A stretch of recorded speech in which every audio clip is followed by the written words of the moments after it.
welcome back to the Deep Dive.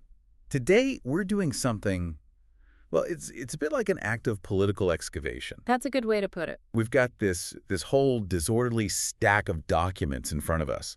And I mean everything. We have documents with stamped royal seals. We have sea-soaked legal orders. And my personal favorite, we have these slurred, almost tear-stained notes that look like they were written after a very, very long night of drinking. Exactly. And our mission today is to take all of this chaos and construct a single comprehensive chronicle. We're venturing into Kingsmarch. It's the new Kalguuran settlement on the, let's be honest, the absolutely deadly coastline of Rayclast. And just to be clear for everyone listening, this is not a travel guide. No, not at all.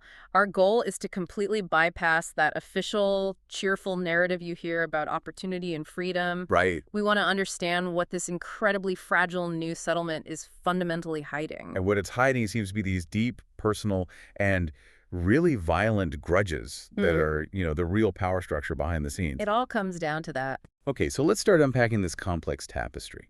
What we really have here, it seems, is proof that you can change continents, but you absolutely cannot escape your history. It follows you. It follows you everywhere. And the core challenge for you, listening to this, is to really grasp the internal political fault lines. Because on the surface, Kingsmarch is sold as this beacon of hope. But the sources we have, they paint a completely different picture.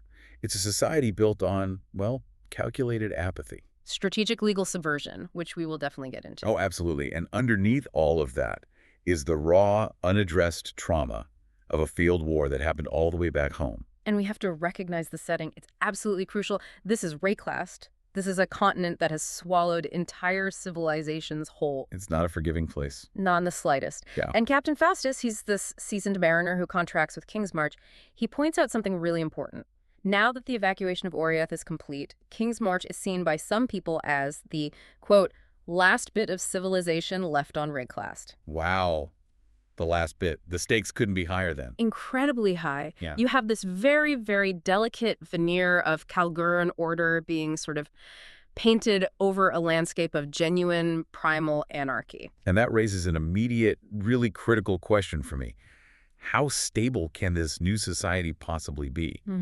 I mean, its foundation is a mass migration of people who are fleeing a tyrannical system. Yes. And then they arrive only to find that the exact same tyranny, maybe in the form of bureaucracy, and the king's personal representative, has just followed them right across the ocean. The tension is baked in from the very beginning. It is, Yeah. right from the first shovel of earth. So let's start there. Let's start with that initial construction project. Right. So the official history of Kingsmarch, the one that they'll undoubtedly start teaching to the children of these new settlers. The textbook version. The textbook version, exactly. It's that the settlement was born out of the king's great wisdom. Of course it was.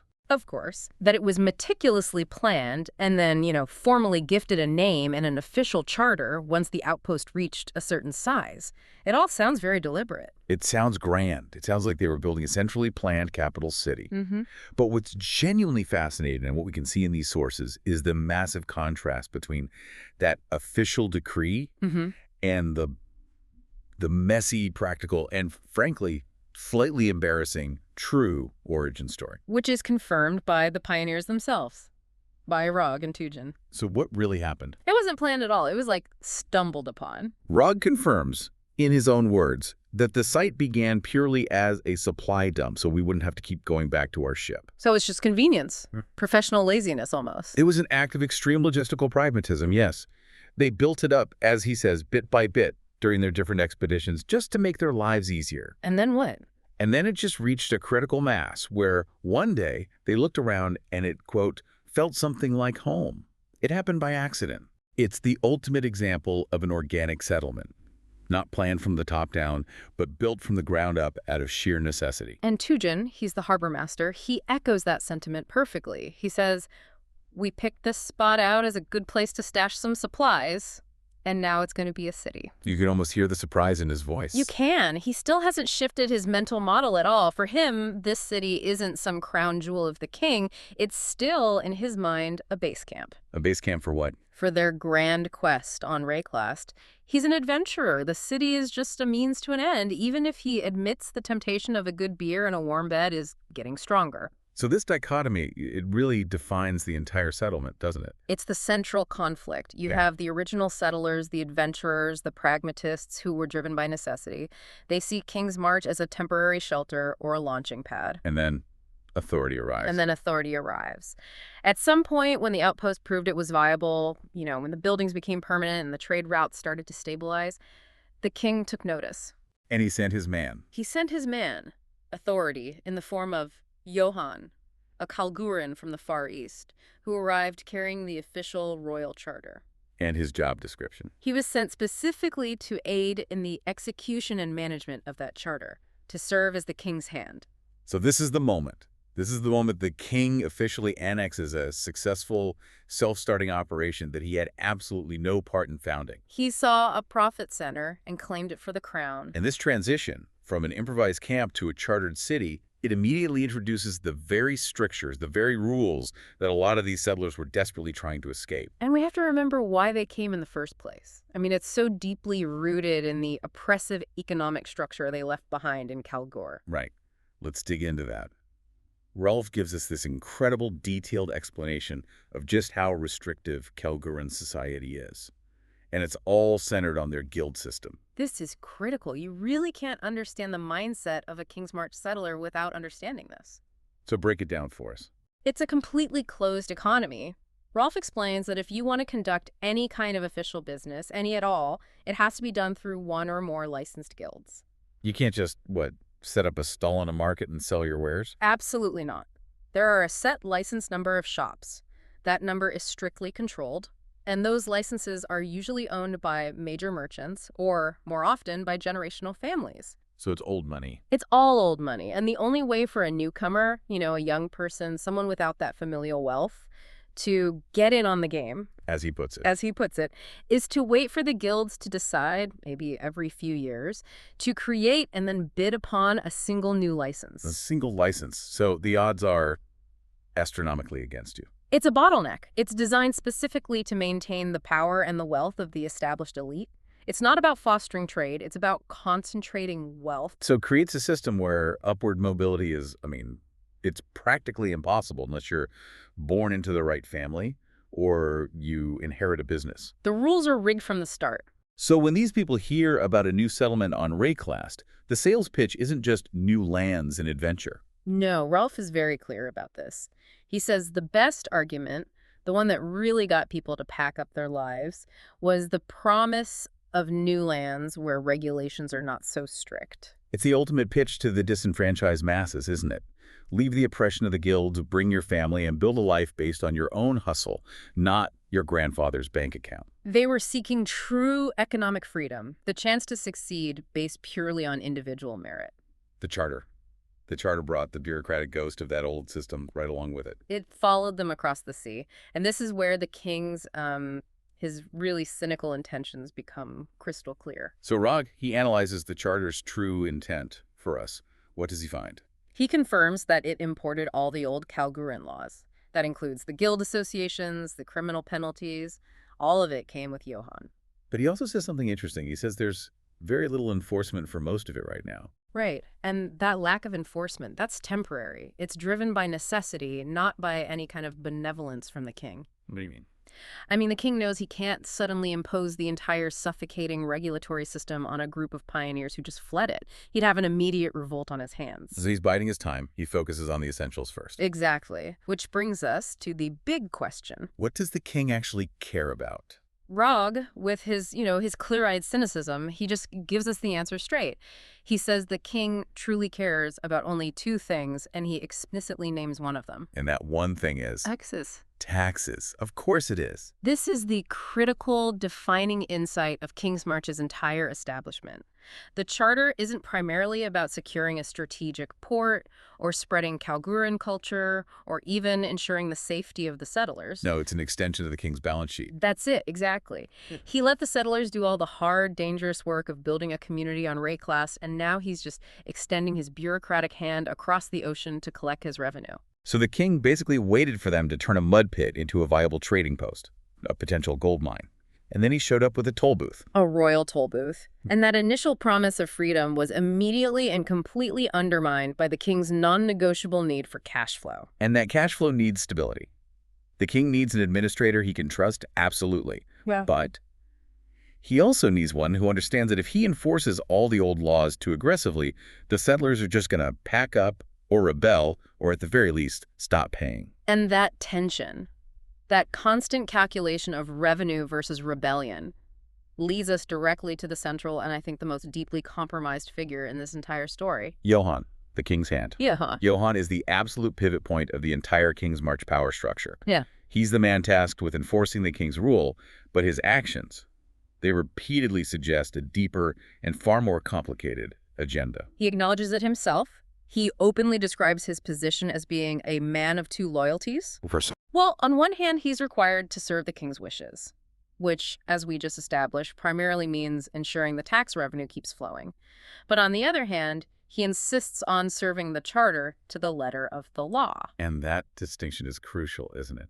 It establishes him not as some blind fanatic or a tyrant, but as a precise, pragmatic regulator. He prioritizes the textual integrity of the law above mere emotional or, political obedience. He's an administrator first, a loyalist second. And he has to be. He admits he is perfectly aware that Kingsmarch is a destination for, in his words, those less than upstanding citizens. A bit of an understatement. A huge understatement. He knows it includes dissidents and criminals. Faustus confirms this, calling them dissidents, criminals, and suspected rebels. This is not a city of saints. It's a den of vipers that also just happens to be a potential gold mine. So if he knows his population is questionable, how does he maintain any kind of stability without triggering the very conflict the king is so afraid of? He sets a very hard perimeter for what we can only describe as calculated apathy. Calculated apathy. I like that. What does it mean in practice? His condition for avoiding a conflict of interest, his way of keeping the whole system functional, is that he must not directly see any evidence of crime, sedition, or, and this is the key phrase, another rebellion. So, plausible deniability. It's plausible deniability weaponized as a tool of statecraft. He is choosing deliberately to use bureaucracy as a shield. As long as he can plausibly deny any knowledge of deep-seated treason, he is safe. And more importantly, the king's revenue stream is safe. So he's using the letter of the law to protect a questionable population, all because they are essential to the city's economic viability. Exactly. It's a remarkable piece of political self-preservation. And begs the question that hangs over this whole deep dive. Is he a loyalist performing an act of rebellion, or is he a rebel hiding behind an act of loyalty? And the answer, or at least the biggest clue we have, is contained in the most incredible piece of evidence in this whole stack. The legal response. His legal response regarding the royal order of criminal hanging. Okay, let's slow down here and walk through this document piece by piece. Let's do a forensic analysis, because this single action seems to have determined the fate of dozens of potential political enemies. It's a masterclass in exploiting legal text and geography for political ends. So what's the action? What does he do? The action itself is simple, but it is devastatingly effective. Johann writes back to his superiors in Kalguuran, and he confirms that he received the royal order to execute several condemned criminals. Okay, standard procedure so far. He then declares that the list of individuals who are to be tried was, quote, damaged by seawater on its long journey, and was, in his professional opinion, legally unreadable. Damaged by seawater. That feels convenient. Extremely convenient. Now, a loyalist who was eager for vengeance or just eager to please the king would have found the nearest scribe, tried to reconstruct the list, and started building the gallows. But Johann doesn't do that. He does the opposite, and this is where we can see his woven interiority, his strategic depth. He insists that he would be remiss in my duties if I were to hang the wrong man based on my own interpretation of salt-bled letters. He's weaponizing due process. He's weaponizing due process. He's using the principle of textual integrity, the need for absolute verifiable confirmation of a person's identity before you can execute them, to create a bureaucratic choke point. So he's demonstrating this meticulous, almost excessive loyalty to the text of the law. Yes. Which has the direct effect of defeating the king's desired outcome, which was summary execution. It's quiet sabotage, all performed in the name of impeccable bureaucratic procedure. And the immediate consequence of this action is just a stunning use of geopolitical distance. He calculated the timeline perfectly. To the day. He notes in his response that it takes many months to make the voyage back to Kalguur for his superiors to even receive his reply. And then many more months for a fully verified, intact list to be sent all the way back to Kingsmarch. And here's the brilliant part. He states that by the time the proper readable text arrives, the punishment will exceed the Charter statute of limitations. The statute of limitations. He found a loophole. He found the perfect loophole. Think about that.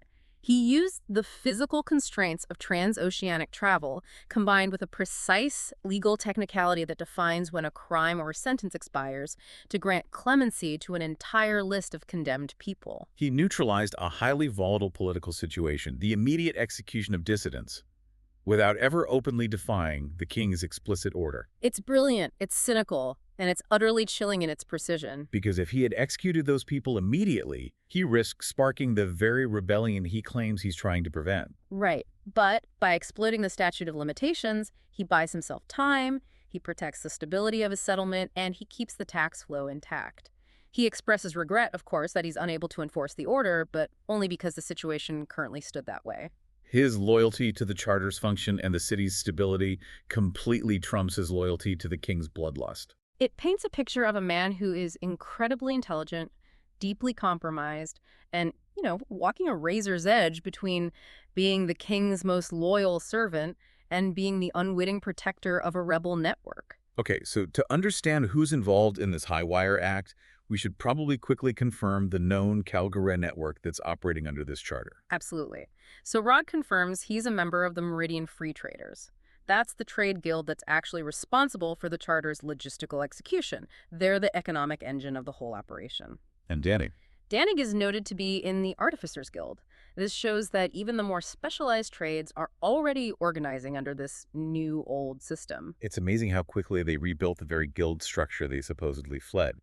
Maybe a bit less restrictive at first, but the framework is there. The habits of bureaucracy die hard. And Tujin, the harbor master, while he operates a little bit outside these formal structures, he remains absolutely central to the logistics chain. And Johann, the king's hand, he's not just sitting back. He's actively expanding the city's reach, signing contracts. Yes, he's contracted Captain Faustus of the ship, the Fair Mariline, to establish ties to the other rate-classed markets. And Faustus, as we're about to see, is a crucial external player in this whole network of secrets. Which means we have to turn from the cold, calculated analysis of bureaucracy to the raw human core of Kingsmarch. We're peeling back the skin of the city now. We are. To reveal the unhealed wound of that failed rebellion back in Kalguur. This trauma, this is the true foundation of the rebel community that's hiding in plain sight here. And it all starts with Johann's passing reference, that one verbal slip that exposes this entire hidden history. His casual mention of keeping an eye out for another rebellion. And Gwenin, who is our most explosive source of intelligence, she immediately confirms just how sensitive this topic is. She says that Johann only dares to even mention it because of their sheer distance from home. It's a topic of active cultural suppression. Gwenin notes that back home, bards do not dare sing of the good folk that gave everything, gave their lives. She pulls back immediately, doesn't she? Instantly. She apologizes for even bringing it up, stressing to her correspondent that it is dangerous for you to even know about it. So the king's terror is still so potent, even across an ocean, that merely acknowledging the martyrs is considered an act of sedition. The stakes are total. And for Gwenin, that risk isn't just historical or political, it is intensely, physically personal. And this is where we transition from political theory to a true crime chronicling. We have a piece of correspondence from her to Rog. In it, she explains why she is actively avoiding setting foot in Kingsmarch. And the reason is Johann. She says she fears Johann might recognize me. This is the moment. This is where the political and the personal just collide with the force of an explosion. It establishes the highest point of tension in the entire settlement. And then she gives us the line that links her, Johann, and the entire fate of Kingsmarch together. She writes, "I gave him that scar." Let's pause on that. Let the magnitude of that statement sink in for a moment. It's incredible. The highest ranking representative of the king's authority in the settlement, the man responsible for tax collection and maintaining order, bears a physical mark of resistance on his body, a permanent testament to the violent personal history he shares with a key member of the rebel survivors. This changes everything we thought we knew about Johann's strategic subversion. How so? He's not just looking the other way politically. He is physically carrying the proof of his compromise every single day. He is, as Gwennon writes, the one man in this world that would know me if he saw me. So the implication is, Johann, the pragmatic loyalist, knows he was nearly killed by a rebel. He looks at that scar every day, and yet he has not sought vengeance. It reinforces the theory. His commitment to the system's stability, to that tax flow, outweighs his personal desire for retribution. But that truce, it's so fragile. Gwennon knows it. She knows the stakes are existential. She says that if Johann were to recognize her, he could certainly guess who my surviving allies were. And that, she says, would bring doom down on us. The simmering rebellion, the one that's relying on Johann's calculated apathy, would be instantly purged. The entire existence of Kingsmarch as an economic entity rests on Johann's ability to professionally ignore the woman who nearly killed him. And we see the psychological cost of this hidden history most clearly in the dynamic between Tujen and Danig. Their rage is just a constant, barely contained pressure. We learned about a recent tavern brawl. It involved royalists stirring trouble. And Tujen's reaction wasn't with his fists, it was economic. Right. He fired one of his own men, a man he needs, simply for aiding the royalists during that brawl. Why? Because for Tujen, who needs every able body he can get to run the harbor, ideological purity is more important than immediate operational need. He said, you just can't trust someone like that. So he's willing to self-sabotage his own business, rather than employ someone whose loyalty might, even indirectly, lead back to the king. That's how deep the resentment runs, and it just boils over in a drunken confrontation that's documented in these sources. Tujen is heard cursing the king in the war. That is a profoundly dangerous public display of sedition, even in a place like Kingsmarch. And Danig, who seems to be haunted by a deeper, colder kind of trauma, he urgently warns him, just watch what you say. You can see the tension in their language right there. Absolutely. Tujen is operating from this place of raw grief and justified rage. He needs to vocalize his pain to keep his sanity. But Danig is responding with pure clinical fear. The fear of a man who has seen the precise, brutal consequences of speaking out of turn. And the cost of that war, the raw emotional currency of the rebellion, is given names. In Tujen's private, drunken scrawl. It's a solemn vow, isn't it? A list of martyrs. Tolis, Oscar, Nadja, Thea, Sven. I won't forget. This list is why the rage persists. These aren't abstract political casualties. These are names. These are people. These are the people who died fighting the very system that created that restrictive guild structure, the system that demanded generational wealth and, in the end, demanded their lives. And now, the king is demanding revenue from the very people who are still mourning his victims. It's the definition of a pressure cooker. Danig confirms this shared history of loss. He's haunted by recurring dreams of what was publicly done to our comrades in arms after we lost a war back home. Which suggests the failure of the rebellion was followed by brutal public reprisals, executions, desecrations, the kind of trauma that would drive people to cross an ocean for a chance at peace. And yet, amid all this darkness, there's a strange, almost spiritual reason for their continued resistance. You talking about the belief in chance? Gwennon's anecdote is fascinating. It really transcends the politics. The story of the two arrows. Yes. She was pinned down during a battle in the rebellion, certain she was a dead woman. A murderous arrow was arcing right toward her. But at the last possible second, she says, luck answered my earnest requests. A second arrow, fired from somewhere else, struck the first one in midair, diverting both of them and saving her life. An impossible event. In this anecdote, she delivers it with such conviction.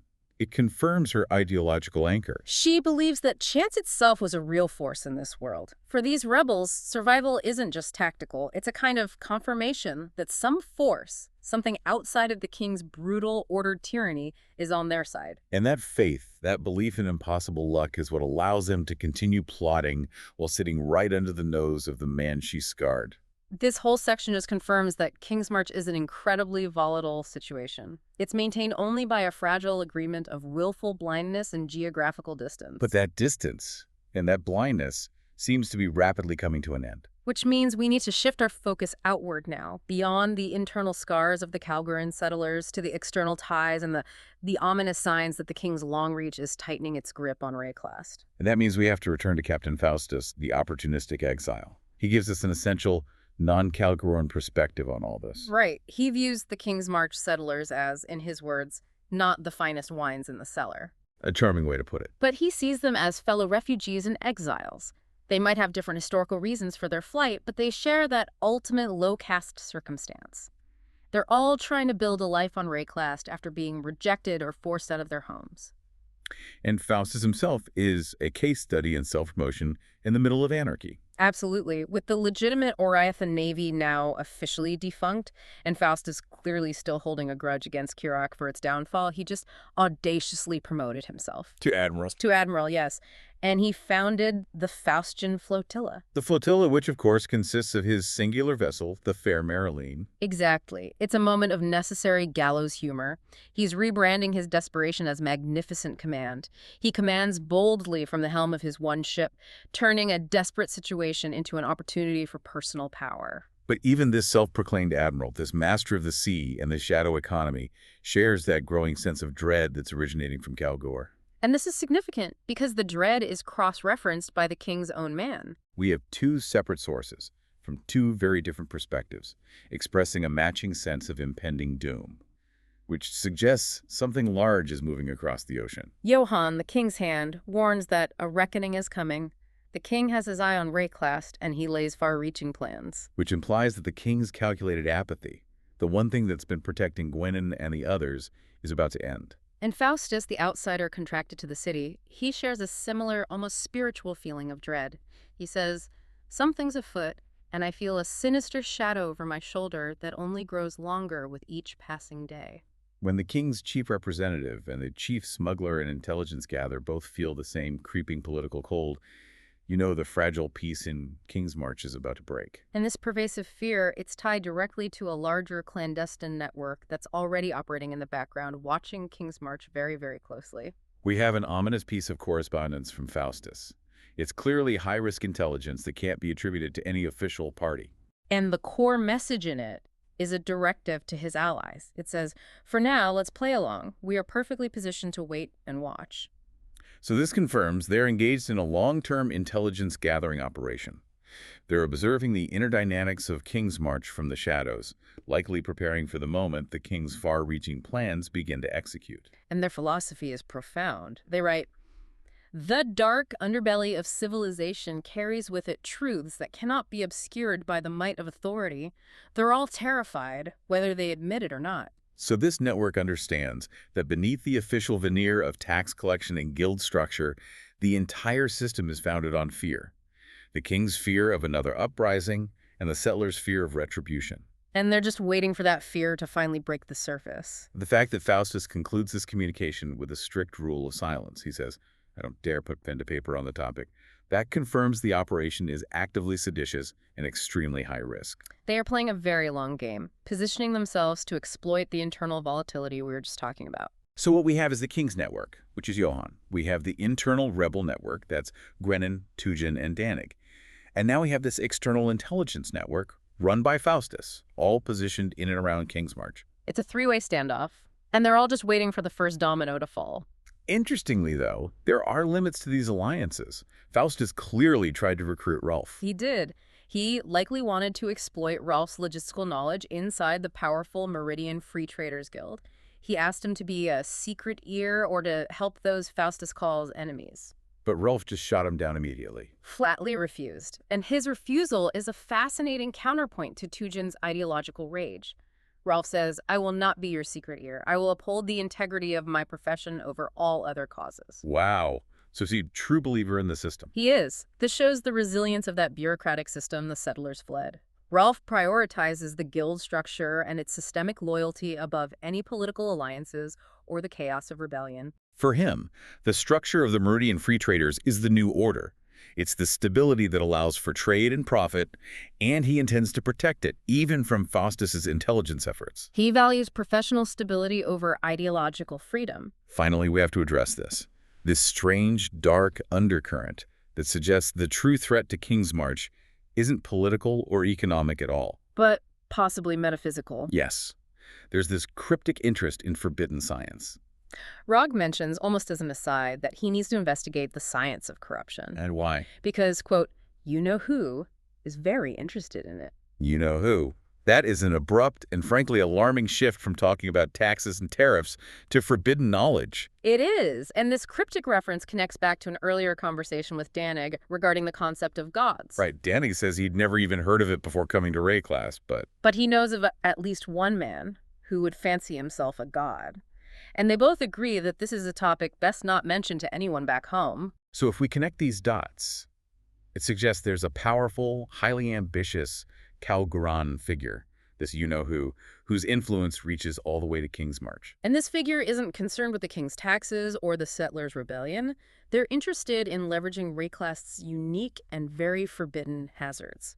So the science of corruption is the path to the self-proclaimed deification that Danig is so afraid of. It seems so, and this adds a terrifying new layer of complexity to the whole situation. The king might be terrifyingly focused on revenue, and the rebels focused on vengeance. But this shadowy third figure is seeking absolute forbidden power through the manipulation of the very landscape they're all living on. All three of these agendas, revenue, retribution, and cosmic power, are converging on this one small supply dump-turned city. The tension now isn't just geopolitical, it's existential.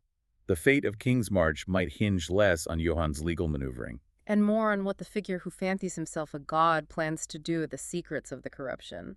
Okay, so let's bring it all back to the immediate reality for you, the listener. The sources make it undeniably clear. Kingsmarch is anything but the stable, free city that was advertised in its charter. It is a highly volatile pressure cooker, and it's being strategically managed by a king's hand who is profoundly compromised by the very woman he is tasked with hunting.